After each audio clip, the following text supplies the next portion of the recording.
सज्जनों ते मित्रों खैर नाल वसो ते खिड़ खिड़ हसो। तुसी वेख रहे हो जाग पंजाबी चैनल ते मैं तुहाडा मेजमान शबीर जी।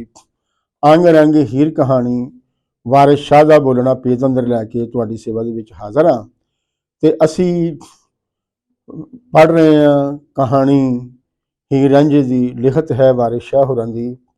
ते ये एक पड़ा जिहड़ा है वो असी पूरा पढ़ लिया है और इस पड़ाव के उत्ते अज असी जो जिहड़ा रांझे का किरदार है उसनूं गौलांगे गाखांगे तां जो सानूं पता लगे कि रांझे के बारे हुण तक जो आलोचना तनकीद निगार ने उन्होंने जिहड़ी जिस तरह उसनूं गौलिया गाख्या है वो किस हद तक सही है या गलत है। असी हुण तक ये देखिया कि रांझे के किरदार नूं आम करके जिहड़ा साडे इत्थे दस्सिया जाता है कि रांझा एक कम चोर सी, सोल सी, सुस सी और वो जिहड़ा है लड़न मरन वाला बंदा जिहड़ा है वो नहीं सी। लेकिन हुण तक असी जो पढ़िया है इस दे विच सारियां गल्लां जिहड़ियां ने वो गलत साबित होईयां ने। एक तो रांझा जिहड़ा है वो किसी के खिलाफ सानू नज़र नहीं आता, ना भरजाइयों के खिलाफ नज़र आता है, ना भाबियों के खिलाफ नज़र आता है। सानू इस दे विच जिहड़े भरा ने ते भरजाइयां ने वो ही रांझे के खिलाफ जिहड़ा है वो नज़र आते हैं और उसके खिलाफ जिहड़ा है वो साजिश करते हैं।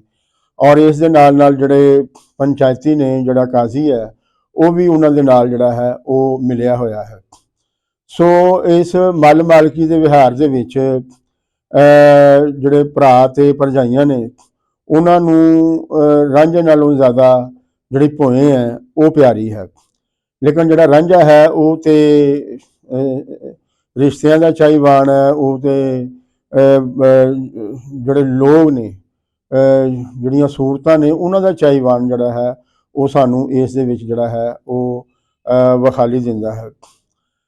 तो साडे इत्थे एक बहुत शायर होए ने डॉक्टर रशीद अनवर होरी, जिन्होंने कदी तराना लिखा सी महाराज खेड़ तलवार दी है जंग खेड़ नहीं होंदी जनानियां दी। तो उन्होंने वारिस शाह होरां नूं मुखातब करके जिहड़ा रांझे का जिहड़ा किरदार है वो बयान किया है, वो मैं तुहाडी सेवा च पेश करना हाँ। जे वारिस मैं वारिस हुंदा, जे मैं लिखदा हीर बयान, किस्से दा हीरो ना बनदा होछा अथरा एक जवान, भैड़ जमाने दियो मुंडा होड़ी जिद्दी ते नादान, जिदी निभी नाल भरावां जिदी कैंची वांग जुबान, केड़ी गल ते दस हां वारिस तुद वधाई ओदी शान, मैं ते वारिस कदी ना दिंदा रांझे नूं इश्क दी सुल्तानी, जे वारिस मैं वारिस हुंदा जे मैं लिखदा हीर कहानी। तो सज्जनों ते मित्रों ये इस तो वड्डी जिहड़ी रांझे ते तनकीद है वो नहीं हुई किसी ने, हर किसी ने इस तो घट ही जिहड़ी है उसकी निंदिया की है। लेकिन डॉक्टर रशीद अनवर होरां ने अपना पूरा टेलर आया है रांझे नूं होछा अथरा ते भैड़ जमाने दी जिहड़ा मुंडा है वो करन दे। हुण तक जिहड़ी कहानी असीं तुहाडे सामने पेश की है तुसीं आप ही इस नूं जांचो गौलो ते गाखो, क्या डॉक्टर रशीद अनवर होरां दी ये गल जिहड़ी है वो दुरुस्त है। रांझा कित्थे होछा ते अथरा किहड़ी लाइन दे विच किहड़े बयान दे विच सानूं जिहड़ा है वो होछा ते अथरा जिहड़ा नज़र आउंदा है। डॉक्टर रशीद अनवर होरां ने इसकी कोई जिहड़ी है वो दस नहीं पाई, बल्कि मैनूं तो लगदा है कि उन्होंने डॉक्टर रशीद अनवर ने हीर वारिस शाह नूं पढ़िया ही नहीं। जे उसने पढ़िया हुंदा तो कम अज़ कम एडी दलेरी दे नाल ये गल जिहड़ी है वो ना करदा कि जिहड़ी गल मतन दे विच मौजूद ही नहीं है, कहानी दे विच जिसका कोई सिर पैर ही नहीं है, उसनूं जिहड़ा है उसने जिहड़ा है सामने जिहड़ा है लिया करा रहा है। जिदी निभी नाल भरावां जिदी कैंची वांग जुबान, दसो जिहड़ी निभाई किने नहीं, भरावां ने नहीं निभाई कि रांझे ने नहीं निभाई। वारिस शाह होरां ने ते जिहड़ी गल है बिल्कुल जिहड़ा सारा लिंबड़ है वो भरावां दे सिर सुटिया है और भरा जिहड़े ने वो सानू उसदे खिलाफ नज़र आते हैं और उसनूं घरों कड्ढण नूं फिरदे ने और मन दे विच जिहड़ा है उसदे खिलाफ जिहड़ा है नफरत रखते हैं। तो इस गल नूं जिहड़ा है डॉक्टर रशीद अनवर होरां ने ये नहीं दस्सिया कि जे वो वारिस हुंदे तो रांझे दे भरावां नूं जिहड़ा है वो की बयान करदे। ਇਸੇ ਤਰ੍ਹਾਂ ਹੀ ਹੋਰ ਵੀ ਬਹੁਤ ਸਾਰੇ ਲੋਕਾਂ ਨੇ ਜਿਹੜਾ ਹੈ ਰਾਂਝੇ ਨੂੰ ਜਿਹੜਾ ਨਾ ਕੰਮ ਚੋਰ ਸੁਸਤ ਕਹਲ ਕਿਹਾ ਹੈ। ਲੇਕਿਨ ਇੱਥੇ ਵੀ ਸਾਨੂੰ ਜਿਹੜਾ ਰਾਂਝਾ ਹੈ ਕਿਤੇ ਕੰਮ ਚੋਰ ਨਹੀਂ ਨਜ਼ਰ ਆਉਂਦਾ, ਕਿਤੇ ਸੋਲ ਨਜ਼ਰ ਨਹੀਂ ਆਉਂਦਾ। ਰਾਂਝਾ ਜਿਹੜਾ ਹੈ ਉਹ ਬੰਜਰ ਜ਼ਮੀਨ ਦੇ ਵਿੱਚ ਵੀ ਹਲ ਚਲਾਉਣ ਜਿਹੜਾ ਹੈ ਉਹ ਚਲੇ ਜਾਂਦਾ ਹੈ। ਰਾਂਝੇ ਨੂੰ ਪਤਾ ਸੀ ਕਿ ਇਸ ਬੰਜਰ ਜ਼ਮੀਨ ਦੇ ਵਿੱਚੋਂ ਪੈਦਾਵਾਰ ਨਹੀਂ ਹੋਣੀ, ਲੇਕਿਨ ਉਹ ਦੁਨੀਆ ਨੂੰ ਦਿਖਾਉਣਾ ਚਾਹੁੰਦਾ ਸੀ, ਉਹ ਦੱਸਣਾ ਚਾਹੁੰਦਾ ਸੀ। ਉਹਨੂੰ ਪਤਾ ਸੀ ਕਿ ਉਹਦੇ ਭਰਾ ਤੇ ਭਾਬੀਆਂ ਉਹਦੇ ਖਿਲਾਫ ਜਿਹੜਾ ਹੈ ਕੀ ਪ੍ਰੋਪੇਗੈਂਡਾ ਕਰ ਰਹੇ ਨੇ, ਲਿਹਾਜ਼ਾ ਉਹਨੂੰ ਪੂਰੀ ਸਾਰ ਸੀ। ਇਸ ਲਈ ਉਹ ਬੰਜਰ ਜ਼ਮੀਨ ਦੇ ਵਿੱਚ ਜਾਂਦਾ ਹੈ। ਹੁਣ ਜ਼ਾਹਰ ਹੈ ਕਿ ਬੰਜਰ ਜ਼ਮੀਨ ਦੇ ਵਿੱਚ ਜਿਸ ਵੇਲੇ ਤੁਸੀਂ ਜਾਓਗੇ ਤੇ ਇਹ ਤੇ ਗੱਲ ਇੱਕ ਜਿਹੜਾ ਜੱਟ ਜ਼ਮੀਂਦਾਰ ਪਤਾ ਹੈ ਕਿ ਇਸ ਦੇ ਵਿੱਚੋਂ ਜਿਹੜਾ ਹੈ ਕੁਛ ਨਹੀਂ ਉਗਣਾ। ਤੋ ਜਿੱਥੇ ਕਿਤੇ ਮਿਹਨਤ ਕਸ਼ ਨੂੰ ਇਹ ਪਤਾ ਚੱਲਦਾ ਹੈ ਕਿ ਉਹ ਜਿਹੜੀ ਮਿਹਨਤ ਕਰਦਾ ਪਿਆ ਉਸ ਦਾ ਬਦਲਾ ਉਸ ਨੂੰ ਕੁਛ ਨਹੀਂ ਮਿਲਣਾ, ਉਸ ਦੀ ਉਜਰਤ ਉਸ ਨੂੰ ਨਹੀਂ ਮਿਲਣੀ, ਉਸ ਨੂੰ ਜਿਹੜਾ ਹੈ ਡੰਗ ਟਪਾਉਣ ਲਈ ਵੀ ਜਿਹੜਾ ਹੈ ਉਸ ਦੀ ਮਜ਼ਦੂਰੀ ਜਿਹੜੀ ਹੈ ਉਸ ਨੂੰ ਨਹੀਂ ਮਿਲਣੀ। ਤੇ ਇਸ ਨਾਲ ਉਸ ਦੀ ਆਪਣੇ ਕੰਮ ਦੇ ਨਾਲ ਜਿਹੜੀ ਹੈ ਉਹ ਬੇਗਾਨਗੀ ਜਿਹੜੀ ਹੈ ਉਹ ਹੋ ਜਾਂਦੀ ਹੈ। ਇਹ ਸਰਪਰ ਹੈ, ਇਹਦੇ ਕੋਈ ਐਡੀ ਰਾਕਟ ਸਾਇੰਸ ਨਹੀਂ ਹੈਗੀ ਕਿ ਜਿਹਨੂੰ ਤੁਸੀਂ ਜਿਹੜਾ ਹੈ ਕਹੋ ਕਿ ਜੀ ਇਹ ਗੱਲ ਜਿਹੜੀ ਇਹਨੇ ਸਮਝ ਨਹੀਂ ਆ ਰਹੀ। ਵਾਰਿਸ ਸ਼ਾਹ ਨੇ ਖੁੱਲ ਡੁੱਲ ਕੇ ਤੇ ਸਿੱਧੇ ਸਾਵੇਂ ਤਰੀਕੇ ਦੇ ਨਾਲ ਜਿਹੜਾ ਹੈ ਇਸ ਗੱਲ ਨੂੰ ਜਿਹੜਾ ਉਹ ਬਿਆਨ ਕੀਤਾ ਗਿਆ ਹੈ ਔਰ ਉਸ ਦਾ ਕਾਰਨ ਦੱਸਿਆ ਹੈ ਕਿ ਜਿਹੜਾ ਇੱਥੇ ਕਿਹਾ ਜਾਂਦਾ ਜੀ ਇਹ ਜਿਹੜੇ ਮਜ਼ਦੂਰ ਨੇ ਇਹ ਕੰਮ ਚੋਰ ਨੇ, ਇਹ ਕੰਮ ਨਹੀਂ ਕਰਦੇ, ਇਹ ਜਿਹੜਾ ਨਾ ਵੇਲੀਆਂ ਬਹਿ ਕੇ ਖਾਣ ਦੀ ਇਹਨਾਂ ਨੂੰ ਬੜੀ ਆਦਤ ਹੈ। ਇਹ ਜਿਹੜਾ ਪ੍ਰੋਪੇਗੈਂਡਾ ਹੈ ਇਹ ਇਹਨਾਂ ਜਿਹੜੇ ਸਨਅਤਕਾਰ ਨੇ, ਸਰਮਾਇਆਦਾਰ ਨੇ ਔਰ ਇਹ ਜਿਹੜੇ ਜਾਗੀਰਦਾਰ ਨੇ, ਇਹਨਾਂ ਨੇ ਇਹ ਕਾਮੇ ਲੋਕਾਂ ਦੇ ਖਿਲਾਫ ਜਿਹੜਾ ਹੈ ਇਹ ਕੀਤਾ ਹੋਇਆ ਤਾਂ ਕਿ ਉਹ ਜੋ ਧਰੋ ਉਹ ਕਰ ਰਹੇ ਨੇ, ਜੋ ਸਾਜ਼ਿਸ਼ ਉਹ ਕਰ ਰਹੇ ਨੇ, ਜੋ ਲੁੱਟ ਖਸੁੱਟ ਉਹ ਕਰ ਰਹੇ ਨੇ, ਉਸ ਪਾਸੇ ਇਹਨਾਂ ਦਾ ਜਿਹੜਾ ਹੈ ਉਹ ਧਿਆਨ ਨਾ ਜਾਵੇ।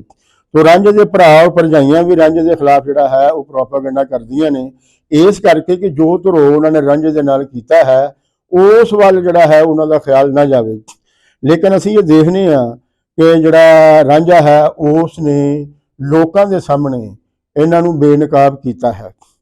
ਲੋਕਾਂ ਦੇ ਸਾਹਮਣੇ ਇਹਨਾਂ ਨੇ ਜਿਹੜਾ ਮਖੌਟਾ ਚਾੜਿਆ ਹੋਇਆ ਸੀ ਝੂਠੇ ਪਿਆਰ ਦਾ, ਝੂਠੇ ਆਪਣਾ ਦਾਅਵੇਦਾਰੀ ਦਾ, ਕਿ ਜਿਹੜੇ ਭਰਾ ਹੁੰਦੇ ਨੇ ਭਰਾਵਾਂ ਦੀਆਂ ਬਾਹਾਂ ਹੁੰਦੀਆਂ ਨੇ ਤੇ ਭਰਾਵਾਂ ਬਾਹ ਜਿਹੜਾ ਨੂੰ ਮਜਲਿਸ ਨਹੀਂ ਸੁਣਦੀਆਂ। ਸੋ ਰਾਂਝੇ ਨੇ ਉਹ ਸਾਰਾ ਕੁਛ ਲਾ ਕੇ ਜਿਹੜਾ ਹੈ ਉਹ ਜਿਹੜਾ ਰੱਖਤਾ। ਇਹਨੂੰ ਹੁਣ ਤੁਸੀਂ ਅਗਰ ਹੋਛਾਪਨ ਕਹਿੰਦੇ ਹੋ ਤੇ ਇਹ ਫਿਰ ਤੁਹਾਡੀ ਜਿਹੜੀ ਤੁਹਾਨੂੰ ਅਸੀਂ ਕਿਸ ਖਾਤੇ ਦੇ ਵਿੱਚ ਜਿਹੜਾ ਹੈ ਨਾ ਉਹ ਰੱਖਿਆ ਜਾਏ। ਇਸ ਨੂੰ ਤੁਸੀਂ ਅਗਰ ਭੈੜਾਪਨ ਕਹਿੰਦੇ ਹੋ ਤੇ ਫਿਰ ਜ਼ੁਲਮ ਔਰ ਜ਼ਬਰ ਦੇ ਖਿਲਾਫ ਲੜਨਾ ਜਿਹੜਾ ਹੈ, ਲੜਨ ਵਾਲਿਆਂ ਨੂੰ ਤੁਸੀਂ ਕੀ ਆਖੋਗੇ? ਤੁਸੀਂ ਇਹ ਗੱਲ ਕਰੋ, ਇਸ ਗੱਲ ਦੀ ਦੱਸ ਪਾਓ ਕਿ ਰਾਂਝੇ ਨੇ ਜੋ ਭਰਜਾਈਆਂ ਔਰ ਭਰਾਵਾਂ ਦੇ ਵਿਰੋਧ ਬਿਆਨ ਦਿੱਤਾ ਹੈ ਉਹ ਗਲਤ ਹੈ। ਜੇ ਉਹ ਗਲਤ ਹੈ ਤੇ ਫਿਰ ਰਾਂਝਾ ਗਲਤ ਹੈ, ਜੇ ਉਹ ਬਿਆਨ ਗਲਤ ਨਹੀਂ ਹੈ ਤੇ ਫਿਰ ਰਾਂਝੇ ਦੇ ਭਰਾ ਤੇ ਭਰਜਾਈਆਂ ਗਲਤ ਨੇ, ਫਿਰ ਰਾਂਝਾ ਉੱਥੇ ਜਿਹੜਾ ਹੈ ਸੱਚਾ ਹੈ। ਜਦੋਂ ਤੁਸੀਂ ਜ਼ੁਲਮ ਨੂੰ ਜ਼ੁਲਮ ਨਹੀਂ ਕਹਿੰਦੇ, ਜਦੋਂ ਤੁਸੀਂ ਜ਼ਾਲਮ ਨੂੰ ਜਿਹੜਾ ਹੈ ਜ਼ਾਲਮ ਨਹੀਂ ਕਹਿੰਦੇ, ਮਜ਼ਲੂਮ ਨੂੰ ਮਜ਼ਲੂਮ ਨਹੀਂ ਕਹਿੰਦੇ, ਤੇ ਫਿਰ ਤੁਸੀਂ ਵਾਰਿਸ ਕਿਵੇਂ ਬਣ ਸਕਦੇ ਹੋ? ਵਾਰਿਸ ਬਣਨ ਲਈ ਜਿਹੜਾ ਹੈ ਉਹ ਗੱਦੀਆਂ ਤੋਂ ਲੈਣਾ ਪੈਂਦਾ ਹੈ। ਵਾਰਿਸ ਬਣਨ ਲਈ ਦਰਬਾਰੇ ਸਰਕਾਰੇ ਜਿਹੜਾ ਨਾ ਹੱਥ ਨਹੀਂ ਟੱਟਣੇ ਪੈਂਦੇ। ਵਾਰਿਸ ਸ਼ਾਹ ਬਣਨ ਲਈ ਜਿਹੜਾ ਹੈ ਉਹ ਸਰਕਾਰੀ ਜਿਹੜੇ ਤਗਮੇ ਨੇ ਉਹਨਾਂ ਦੀ ਆਸ ਜਿਹੜੀ ਹੈ ਉਹ ਮਨ ਵਿੱਚ ਨਹੀਂ ਰੱਖਣੀ ਚਾਹੀਦੀ। ਜਿਨ੍ਹਾਂ ਦੇ ਮਨ ਦੇ ਵਿੱਚ ਇਹ ਸਾਰਾ ਕੁਝ ਹੈ ਉਹ ਕਿਵੇਂ ਵਾਰਿਸ ਸ਼ਾਹ ਬਣ ਸਕਦੇ ਨੇ? ਵਾਰਿਸ ਸ਼ਾਹ ਜਿਹੜਾ ਹੈ ਉਹ ਤੇ ਇੱਕ ਸੈਯਦ ਫੈਮਿਲੀ ਤੋਂ ਬਿਲੋਂਗ ਕਰਦਾ ਸੀ। ਵਾਰਿਸ ਸ਼ਾਹ ਚਾਹੁੰਦਾ ਤੇ ਉਹ ਉਸ ਵੇਲੇ ਦੀ ਜੋ ਵੀ ਐਸ਼ੋ ਇਸ਼ਰਤ ਦੀ ਜ਼ਿੰਦਗੀ ਸੀ ਉਹ ਗੁਜ਼ਾਰ ਸਕਦਾ ਸੀ। ਉਹਨੂੰ ਉਹ ਮਾਹੌਲ ਜਿਹੜਾ ਹੈ ਉਹ ਮੁਯੱਸਰ ਸੀ ਔਰ ਉਹ ਜਿਹੜੇ ਮੌਕੇ ਨੇ ਉਹ ਵੀ ਉਹਦੇ ਕੋਲ ਹੈ ਸਨ। ਪਰ ਉਸ ਨੇ ਇਹ ਜਿਹੜੀ ਬੰਦਗੀ ਹੈ ਔਰ ਬੰਦਗੀ ਨੂੰ ਕਿਉਂਕਿ ਉਹ ਜਾਣਦਾ ਸੀ, ਇਸ ਲਈ ਉਸ ਨੇ ਇਹਨਾਂ ਚੀਜ਼ਾਂ ਨੂੰ ਠੋਕਰ ਮਾਰ ਕੇ ਤੇ ਉਹ ਲੁਕਾਈ ਦੇ ਨਾਲ ਜਿਹੜਾ ਹੈ ਉਹ ਜੁੜ ਗਿਆ। ਲੁਕਾਈ ਦੇ ਨਾਲ ਜਿਹੜਾ ਧਰੋਹ ਹੋ ਰਿਹਾ ਸੀ, ਲੁਕਾਈ ਨੂੰ ਲੁਕਾਈ ਦੀ ਜ਼ੁਬਾਨ ਦੇ ਵਿੱਚ ਸਮਝਾਉਣ ਲਈ ਉਸ ਨੇ ਇਹ ਜਿਹੜਾ ਕਿੱਸਾ ਹੈ ਨਵਾਂ ਲਿਖਿਆ ਔਰ ਇਸ ਨਵੇਂ ਦੀ ਉਸ ਨੇ ਸ਼ੁਰੂ ਦੇ ਵਿੱਚ ਦੱਸ ਵੀ ਪਾਈ ਕਿ ਇਹ ਕਿੱਸਾ ਜਿਹੜਾ ਹੈ ਅਸੀਂ ਜਿਹੜਾ ਨਾ ਨਵਾਂ ਲਿਖਣ ਜਾ ਰਹੇ ਹਾਂ। ਹੁਣ ਜ਼ਾਹਰ ਹੈ ਕਿ ਨਵੇਂ ਜਿਹੜਾ ਕਿੱਸਾ ਲਿਖਣ ਦੀ ਜਿਹੜੀ ਲੋੜ ਸੀ ਉਹ ਪਈ ਵੀ ਇਸ ਲਈ ਕਿ ਜ਼ੁਲਮ ਧਰੋਹ ਦੇ ਜਿਹੜੇ ਅੰਦਾਜ਼ ਨੇ ਉਹ ਬਦਲਦੇ ਰਹਿੰਦੇ ਨੇ ਔਰ ਲੋਕਾਂ ਨੂੰ ਜਿਹੜਾ ਹੈ ਮੁਖਤਲਿਫ ਹੀਲਿਆਂ ਬਹਾਨਿਆਂ ਦੇ ਨਾਲ ਔਰ ਪ੍ਰੋਪੋਗੰਡੇ ਦੇ ਨਾਲ ਔਰ ਤਾਲੀਮ ਦੇ ਨਾਲ ਜਿਹੜਾ ਹੈ ਬੇਵਕੂਫ ਤੇ ਮੂਰਖ ਜਿਹੜਾ ਹੈ ਉਹ ਬਣਾਇਆ ਜਾਂਦਾ ਹੈ। ਸੋ ਜਿਹੜੇ ਲੋਕ ਸੂਝਵਾਨ ਹੁੰਦੇ ਨੇ ਜਾਗਰੂਕ ਹੁੰਦੇ ਨੇ, ਉਹ ਇਹਨਾਂ ਸਾਰੇ ਮਾਮਲੇ ਨੂੰ ਬੜੀ ਬਾਰੀਕੀ ਦੇ ਨਾਲ ਦੇਖ ਰਹੇ ਹੁੰਦੇ ਨੇ। ਵਾਰਿਸ ਸ਼ਾਹ ਹੋਰਾਂ ਨੇ ਵੀ ਇਹ ਸਾਰੇ ਮਾਮਲੇ ਨੂੰ ਬੜੀ ਬਾਰੀਕੀ ਦੇ ਨਾਲ ਦੇਖਿਆ, ਜਿਸ ਬਾਰੀਕੀ ਦੇ ਨਾਲ ਉਹਨਾਂ ਨੇ ਇਹ ਜਾਲ ਬੁਣਿਆ ਹੋਇਆ ਹੈ ਲੋਕਾਂ ਨੂੰ ਲੁੱਟਣ ਦਾ, ਉਸੇ ਹੀ ਉਸ ਤੋਂ ਵੱਧ ਬਾਰੀਕੀ ਦੇ ਨਾਲ ਵਾਰਿਸ ਸ਼ਾਹ ਨੇ ਇਸ ਦੇ ਜਿਹੜੇ ਨੇ ਪਰਖੱਚੇ ਜਿਹੜੇ ਨੇ ਉਹ ਉਡਾਏ ਨੇ। ਇਸ ਪੜਾਅ ਦੇ ਉੱਤੇ ਆ ਕੇ ਜਿਹੜਾ ਹੈ ਇੱਕ ਗੱਲ ਜਿਹੜੀ ਹੈ ਉਹ ਹੋਰ ਵੀ ਜਿਹੜੀ ਹੈ ਸਾਹਮਣੇ ਆਉਂਦੀ ਹੈ ਕਿ ਰਾਂਝਾ ਜਿਹੜਾ ਹੈ ਉਹ ਕੋਈ ਹੀਰ ਨੂੰ ਵੇਖ ਕੇ ਉਸ ਤੇ ਆਸ਼ਿਕ ਨਹੀਂ ਹੋਇਆ, ਉਹ ਕੋਈ ਆਪਣੇ ਤੌਰ ਤੇ ਜਿਹੜਾ ਹੈ ਹੀਰ ਸਿਆਲ ਜਿਹੜੀ ਹੈ ਜਾਂ ਕੋਈ ਨੱਡੀ ਜਿਹੜੀ ਸਿਆਲਾਂ ਦੀ ਹੈ ਉਹਨਾਂ ਨੂੰ ਵਿਆਹ ਨਹੀਂ ਟੁਰਿਆ, ਬਲਕਿ ਇਹ ਇੱਕ ਮਿਹਣੇ ਜਿਹੜਾ ਭਰਜਾਈਆਂ ਵੱਲੋਂ ਜਿਹੜਾ ਮਿਹਣਾ ਮਾਰਿਆ ਗਿਆ ਸੀ, ਔਰ ਭਰਜਾਈਆਂ ਨੇ ਮਿਹਣਾ ਉਹਨੂੰ ਇਸੇ ਕਰਕੇ ਮਾਰਿਆ ਸੀ ਕਿ ਇਸ ਦੀ ਜਿਹੜੀ ਮਰਦਾਨਗੀ ਹੈ ਉਸ ਨੂੰ ਉਭਾਰਿਆ ਜਾਏ, ਔਰ ਇਹ ਗੁੱਸੇ ਦੇ ਵਿੱਚ ਆ ਕੇ ਇੱਥੋਂ ਜਿਹੜਾ ਹੈ ਉਹ ਨਿਕਲ ਖੜਾ ਹੋਵੇ। ਇਹਦੇ ਵਿੱਚ ਤੇ ਉਹ ਜਿਹੜਾ ਹੈ ਉਹ ਕਾਮਯਾਬ ਹੋਏ। ਲੇਕਿਨ ਇਸ ਗੱਲ ਨੂੰ ਜਿਹੜਾ ਹੈ ਉਹ ਮੁੱਖ ਰੱਖਣਾ ਜ਼ਰੂਰੀ ਹੈ ਕਿ ਰਾਂਝਾ ਮਿਹਣੇ ਦੇ ਕਾਰਨ ਜਿਹੜਾ ਹੈ ਉਹ ਤਖਤ ਹਜ਼ਾਰਿਓਂ ਗਿਆ ਹੈ, ਉਹ ਕੋਈ ਹੀਰ ਦੇ ਇਸ਼ਕ ਦੇ ਵਿੱਚ ਜਿਹੜਾ ਹੈ ਉਹ ਨਹੀਂ ਗਿਆ।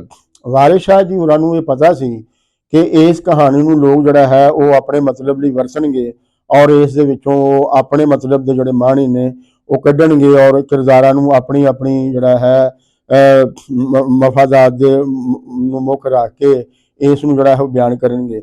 ਇਸ ਲਈ ਉਸ ਨੇ ਇਹ ਕਲੈਰਿਟੀ ਜਿਹੜੀ ਹੈ ਕਰਨੀ ਬੜੀ ਜ਼ਰੂਰੀ ਸਮਝੀ। ਜਿਸ ਵੇਲੇ ਰਾਂਝਾ ਤਖਤ ਹਜ਼ਾਰਿਓਂ ਨਿਕਲਦਾ ਹੈ ਤੇ ਉਸ ਨੂੰ ਜਿਹੜਾ ਹੈ ਉਹ ਰੂਹ ਕਰਾਰ ਦਿੰਦਾ ਹੈ ਤਖਤ ਹਜ਼ਾਰੇ ਦੀ, ਔਰ ਨਾਲ ਹੀ ਨਾਲ ਉਸ ਨੂੰ ਜਿਹੜਾ ਹੈ ਉਹ ਦਰਵੇਸ਼ ਵੀ ਕਰਾਰ ਦਿੰਦਾ ਹੈ। ਹੁਣ ਜਦੋਂ ਇੱਕ ਕਹਾਣੀਕਾਰ ਜਿਹੜਾ ਹੈ ਉਹ ਖੁਦ ਉਸ ਨੂੰ ਇੱਕ ਰੂਹ ਕਰਾਰ ਦੇ ਰਿਹਾ ਹੈ ਔਰ ਦਰਵੇਸ਼ ਕਰਾਰ ਦੇ ਰਿਹਾ ਹੈ, ਤੇ ਫਿਰ ਜਿਹੜਾ ਸਾਡਾ ਧਿਆਨ ਹੈ ਉਹ ਇਸ ਪਾਸੇ ਜਾਣਾ ਜ਼ਰੂਰੀ ਹੈ। ਇਸ ਗੱਲ ਨੂੰ ਗੋਲਣਾ ਤੇ ਗਾਖਣਾ ਜ਼ਰੂਰੀ ਹੈ ਕਿ ਜਿਹੜਾ ਵਾਰਿਸ ਸ਼ਾਹ ਦਾ ਦਾਅਵਾ ਹੈ ਉਸ ਨੂੰ ਜਿਹੜਾ ਹੈ ਉਹ ਪਰਖਿਆ ਜਾਏ, ਵੇਖਿਆ ਜਾਏ, ਤੇ ਫਿਰ ਉਸ ਦਾ ਇਹ ਤੱਤ ਕੱਢਿਆ ਜਾਏ ਕਿ ਆਇਆ ਵਾਰਿਸ ਸ਼ਾਹ ਨੇ ਇਹ ਗੱਲ ਜਿਹੜੀ ਹੈ ਇਹ ਸਹੀ ਕੀਤੀ ਹੈ ਜਾਂ ਗਲਤ ਕੀਤੀ ਹੈ। ਇਸ ਵੱਲ ਜਿਹੜੇ ਸਾਡੇ ਆਲੋਚਨਾ ਕਰਨ ਵਾਲੇ ਲੋਕ ਨੇ ਉਹ ਨਹੀਂ ਆਏ, ਬਲਕਿ ਉਹਨਾਂ ਨੇ ਉਹ ਜਿਸ ਨਿਜ਼ਾਮ ਦੀ ਸੇਵਾ ਦੇ ਵਿੱਚ ਰੁੱਝੇ ਹੋਏ ਸਨ ਉਸ ਨਿਜ਼ਾਮ ਦੇ ਤਹੱਫੁਜ਼ ਲਈ ਉਹਨਾਂ ਨੇ ਰਾਂਝੇ ਦੇ ਉੱਤੇ ਜਿਹੜਾ ਹੈ ਬੇਬੁਨਿਆਦ ਜਿਹੜੇ ਹੈ ਉਹ ਇਲਜ਼ਾਮ ਲਾਏ, ਜਿਨ੍ਹਾਂ ਦੀ ਬੁਨਿਆਦ ਜਿਹੜੀ ਹੈ ਉਹ ਕੋਈ ਨਹੀਂ। ਇਹਨਾਂ ਬੁਨਿਆਦਾਂ ਨੂੰ ਹੀਰ ਵਾਰਿਸ ਸ਼ਾਹ ਨੂੰ ਵੇਰਵੇ ਦੇ ਨਾਲ ਔਰ ਗੌਰ ਫਿਕਰ ਕਰਕੇ ਹੀ ਜਿਹੜਾ ਹੈ ਉਹ ਜਾਂਚਿਆ ਜਾ ਸਕਦਾ ਹੈ। ਤੇ ਅਸੀਂ ਜਿਹੜਾ ਹੈ ਇੱਕ ਬੰਦ ਦੀ ਇੱਕ ਲਾਈਨ ਨੂੰ ਜਿਹੜਾ ਹੈ ਆਪਣੇ ਵੱਲੋਂ ਜੋ ਸਾਨੂੰ ਸਮਝ ਸੀ ਉਸ ਨੂੰ ਅਸੀਂ ਜਿਹੜਾ ਫਰੋਲ ਕੇ ਤੇ ਵੇਖਣ ਦੀ ਕੋਸ਼ਿਸ਼ ਕੀਤੀ ਹੈ, ਤੇ ਉਸ ਦੇ ਵਿੱਚ ਰਾਂਝੇ ਦਾ ਜਿਹੜਾ ਕਿਰਦਾਰ ਹੈ ਉਹ ਸਾਨੂੰ ਖਰਾ ਤੇ ਸੁੱਚਾ ਨਜ਼ਰ ਆਉਂਦਾ ਹੈ। ਉਹਦੇ ਵਿੱਚ ਸਾਨੂੰ ਕੋਈ ਭੈੜ ਨਜ਼ਰ ਨਹੀਂ ਆਉਂਦਾ, ਉਹਦੇ ਵਿੱਚ ਸਾਨੂੰ ਕੋਈ ਹੋਛਾਪਨ ਜਿਹੜਾ ਹੈ ਉਹ ਨਜ਼ਰ ਨਹੀਂ ਆਉਂਦਾ, ਬਲਕਿ ਉਸ ਦੀ ਇਹ ਖੂਬੀ ਸਾਨੂੰ ਨਜ਼ਰ ਆਉਂਦੀ ਹੈ ਕਿ ਉਹ ਪਿੱਠ ਪਿੱਛੇ ਗੱਲ ਨਹੀਂ ਕਰਦਾ। ਉਹ ਜਿਹੜਾ ਬੰਦਾ ਸਾਹਮਣੇ ਹੋਵੇ ਉਸ ਦੇ ਕਿਰਦਾਰ ਦੀ ਗੱਲ ਕਰਦਾ ਹੈ, ਕਿਸੇ ਹੋਰ ਦੇ ਕਿਰਦਾਰ ਦੀ ਜਿਹੜੀ ਹੈ ਉਹ ਗੱਲ ਨਹੀਂ ਕਰਦਾ, ਔਰ ਗੱਲ ਨੂੰ ਵੀ ਉਹ ਬੜਾ ਖੋਲ ਕੇ ਬਿਆਨ ਕਰਦਾ ਹੈ, ਉਹਦੇ ਵਿੱਚ ਕੋਈ ਲੱਗੀ ਲਪਟੀ ਜਿਹੜੀ ਹੈ ਉਹ ਨਹੀਂ ਰੱਖਦਾ। ਸੋ ਲਿਹਾਜ਼ਾ ਜਦੋਂ ਗੱਲ ਕਰਨ ਦਾ ਵੇਲਾ ਹੁੰਦਾ ਤੇ ਬੰਦਾ ਗੱਲ ਕਰੇ, ਮਰਦ ਉਹੀ ਬੰਦਾ ਗਿਣਿਆ ਜਾਂਦਾ ਹੈ, ਇਨਕਲਾਬੀ ਉਹੀ ਬੰਦਾ ਗਿਣਿਆ ਜਾਂਦਾ ਹੈ, ਆਸ਼ਿਕ ਉਹੀ ਬੰਦਾ ਗਿਣਿਆ ਜਾਂਦਾ ਹੈ ਜਿਹੜਾ ਸਾਹਮਣੇ ਹੋ ਕੇ ਅੱਖਾਂ ਵਿੱਚ ਅੱਖ ਪਾ ਕੇ ਤੇ ਉਹ ਗੱਲ ਕਰੇ। ਰਾਂਝਾ ਕਿਸੇ ਦਾ ਕਾਣਾ ਨਹੀਂ ਸੀਗਾ, ਰਾਂਝੇ ਨੇ ਕਿਸੇ ਦੇ ਨਾਲ ਧਰੋਹ ਨਹੀਂ ਸੀ ਕੀਤਾ, ਰਾਂਝੇ ਦੀ ਕੋਈ ਜਿਹੜੀ ਹੈ ਕਮੀ ਕੁਤਾਹੀ ਜਿਹੜੀ ਹੈ, ਰਾਂਝੇ ਦੀ ਕੋਈ ਵੀ ਜਿਹੜੀ ਐਸੀ ਕੋਈ ਉਸ ਦੇ ਅੰਦਰ ਘਾਟ ਨਹੀਂ ਹੈ ਜਿਸ ਨੂੰ ਉਹ ਕੋਈ ਜਿਹੜਾ ਹੈ ਉਹਨੂੰ ਬਲੈਕਮੇਲ ਕਰ ਸਕੇ ਔਰ ਉਸ ਨੂੰ ਜਿਹੜਾ ਹੈ ਆਪਣੇ ਮਤਲਬ ਲਈ ਜਿਹੜਾ ਹੈ ਵਰਤ ਸਕੇ। ਉਸ ਦਾ ਜਿਹੜਾ ਕਿਰਦਾਰ ਹੈ ਉਹ ਬਿਲਕੁਲ ਖਰਾ ਹੈ, ਸੱਚਾ ਹੈ, ਔਰ ਅਗਰ ਇਹੋ ਹੀ ਵਜ੍ਹਾ ਹੈ ਕਿ ਜਦੋਂ ਕੋਈ ਆਮ ਆਦਮੀ ਉੱਠ ਕੇ ਸੱਚੀ ਗੱਲ ਕਰਦਾ ਹੈ, ਆਮ ਆਦਮੀ ਉੱਠ ਕੇ ਜ਼ਾਲਮ ਨੂੰ ਜ਼ਾਲਮ ਕਹਿੰਦਾ ਹੈ ਔਰ ਵੇਲੇ ਦਾ ਜਿਹੜਾ ਜਾਬਰ ਹੁਕਮਰਾਨ ਹੈ ਉਸ ਨੂੰ ਲਲਕਾਰਦਾ ਹੈ, ਤੇ ਵੇਲੇ ਦੇ ਜਿਹੜੇ ਹੁਕਮਰਾਨ ਨੇ ਔਰ ਵੇਲੇ ਉਸ ਦੀ ਜਿਹੜੀ ਮਸ਼ੀਨਰੀ ਹੈ ਉਸ ਬੰਦੇ ਨੂੰ ਹੋਛਾ, ਮੂੰਹ ਫੱਟ ਤੇ ਜਿਹੜਾ ਹੈ ਜਾਹਲ ਜਿਹੜਾ ਹੈ ਉਹ ਆਖਦੇ ਨੇ। ਪਰ ਉਹਨਾਂ ਦੇ ਆਖਣ ਦੇ ਨਾਲ ਜਿਹੜਾ ਹੈ ਇਹ ਹਕੀਕਤਾਂ ਜਿਹੜੀਆਂ ਨੇ ਉਹ ਤਬਦੀਲ ਨਹੀਂ ਹੋ ਸਕਦੀਆਂ।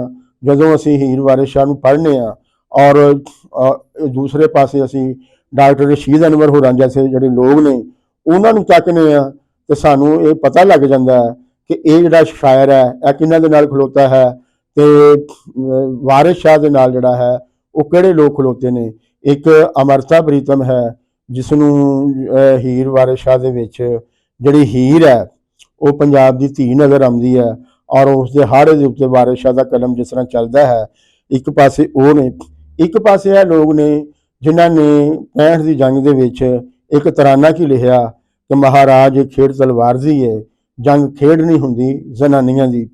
सो वो तराना जिहड़ा है इत्थे बड़ा वज्जिया और उस शायर नूं ये गुमान होया कि वो शायद सब तो वड्डा जिहड़ा है वो शायर है। उन्होंने इंज लग्या कि जे वारिस शाह जिहड़ा है कोई उसके रस्ते की कोई रुकावट है। सो लिहाजा हुण जिहड़ा ना होर जिहड़ा ना अपने कद नूं वधाउण लई जरूरी है कि किसी वड्डे शायर दे उत्ते जिहड़ा है उत्ते जिहड़ा ना वो हमला किया जाए।